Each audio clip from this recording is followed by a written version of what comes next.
আচ্ছা, আমি একটা ট্যুর প্ল্যান করেছি। যে ট্যুর প্ল্যানটা হবে, ধরেন আমি 64 জেলায় ঘুরবো। 64 জেলা ঘুরবো, মানে 1 টাকাও খরচ করবো না, 1 টাকা খরচ না করে একদম 64 জেলা একদম ঘুরে শেষ করব। 1 টাকা খরচ না করে প্রতিটা জেলার মানুষের কাছে হেল্প নেব। ধরেন আমি ঢাকা থেকে প্রতিটা সপ্তাহে ঢাকা থেকে রওনা দিব। এখান থেকে ফ্রিতে লিফট নিয়ে যাব, যেমন হচ্ছে কোনো বাস ট্রাকে লিফট নিয়ে যাব বা কারো হেল্প নিব। যে জেলায় যাব সেই জেলা ওখানেই থাকবো, ওখানেই খাবো, ওখানে সবকিছু করবো, সবকিছু মানে হেল্পের উপরে, মানে 1 টাকা খরচ না করে 64 জেলা ভ্রমণ করবো।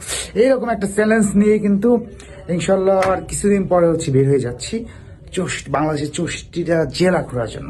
এখানে মূল উদ্দেশ্য অ্যামাউন্টটা না, যে প্রতিটা জেলার মানুষ কতটা আন্তরিকতা, তারা একটা মানুষ বিপদে পড়লে তাদেরকে হেল্প করবে কিনা বা তাকে সাহায্য করবে কিনা বা তার সাথে কেমন বিহেভ করে, সেগুলো কিন্তু তুলে ধরবো 64 জেলা ঘুরে।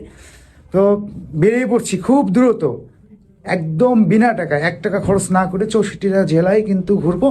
আর হ্যাঁ, চলে আসবো আপনার জেলায় ফ্রিতে থাকা আর ফ্রিতে খাওয়ার জন্য। তো রেডি থাকবেন সবাই।